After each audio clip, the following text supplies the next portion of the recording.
Archív mesta Bratislavy je najstaršou mestskou pamäťovou inštitúciou, ktorej počiatky siahajú už do začiatku 14. storočia.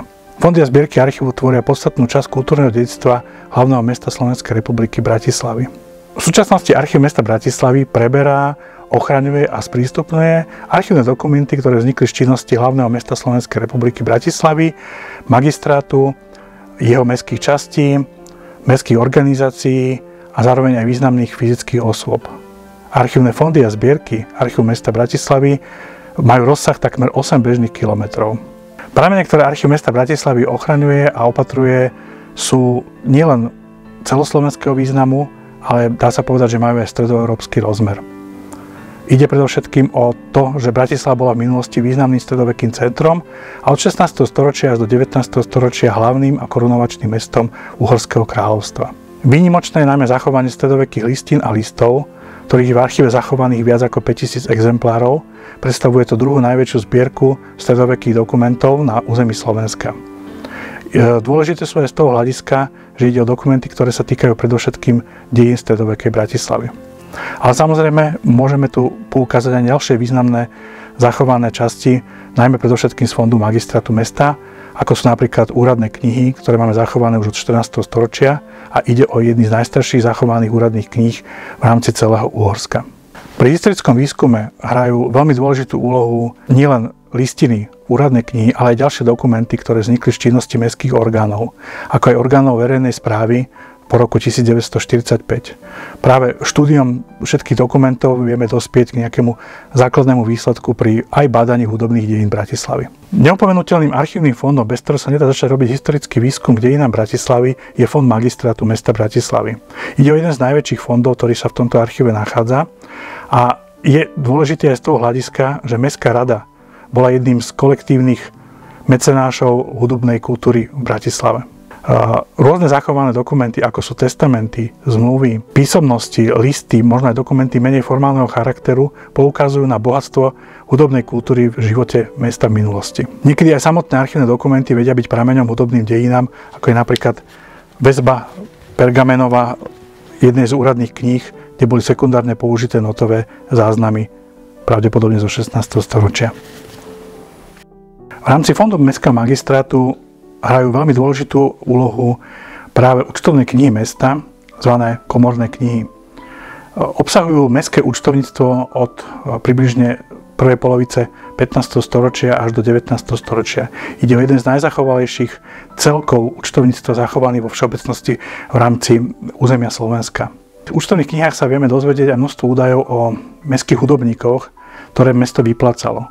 Vďačíme tomu najmä štrukturovaným záznamom, ktorými sú účtovné knihy v Bratislave charakteristické. Už jedna z prvých kníh, ktorú držím v rukách, účtovná kniha z roku 1439, obsahuje jedný z prvých zachovaných záznamov o mestských trúbačoch.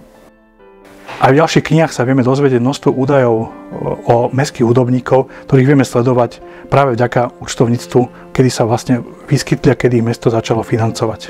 Napríklad podľa účtovnej knihy z roku 1719 vieme, že mesto platilo školmajstra pri dome svätého Martina, ktorý vyučoval spev. Máme tu kantora, máme tu organistu a samozrejme aj trubačov.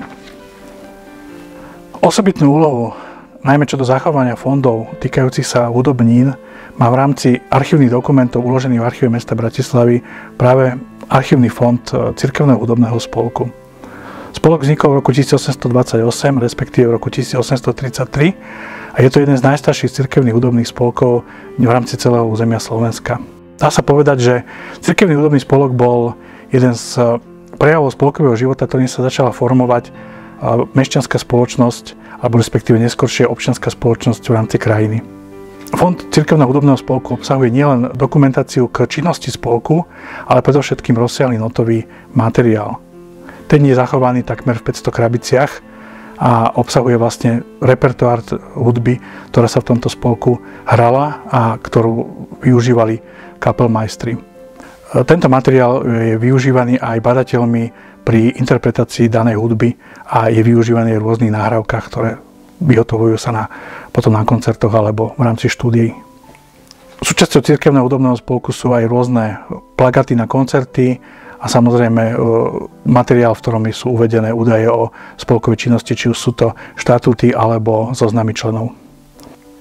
Z rozsahu zbierkového fondu Archívu mesta Bratislavy je určite potrebné poukázať najmä pri výskume hudobných dejín alebo vôbec dejín hudby v meste na zachovalý fond drobných tlačí a plagátov, ktoré obsahujú množstvo zachovaných plagátov, pozvánok, či už na koncerty alebo na rôzne hudobné vystúpenia. A tiež predovšetkým je veľmi dobre zachovaný fond divadelných plagátov. Dá sa povedať, že v období rokov 1920 až 1945 takmer kompletne.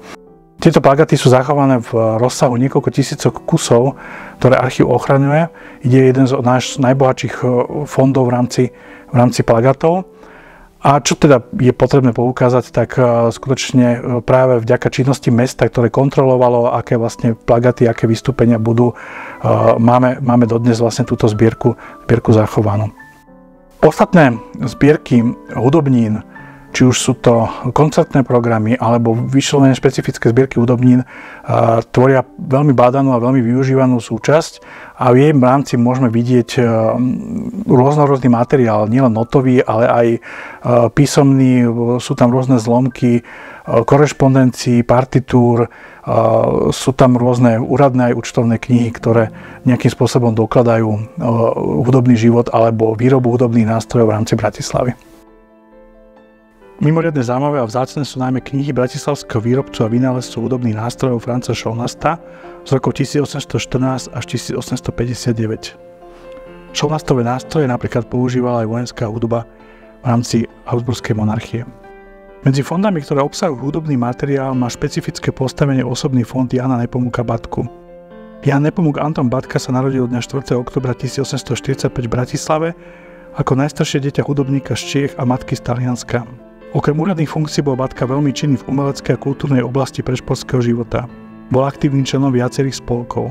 Od študentských čias prispel ako redaktor do miestnych novín, predovšetkým do Pressburger Zeitung, a to najmä s príspevkami týkajúcimi sa hudobných udalostí v meste. Bol organizátorom kultúrneho života v Prešporku. Mal na svedomí zorganizovanie výstav, množstva koncertov aj svetoznámych hudobníkov a hudobných skladateľov, vyhotovenie busty Franza Liszta, vybudovanie pomníka Jána Nepomuka Humela.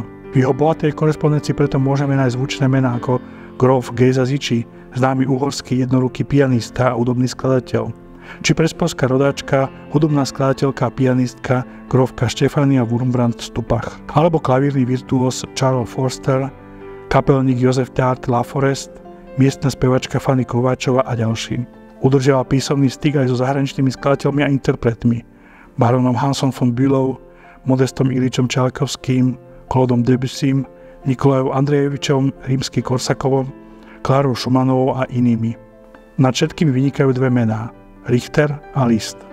S rakúskym dirigentom Hansom Richterom Batku spájalo blízke priateľstvo. Navzájom sa navštevovali a cestovali po Európe za hudbou.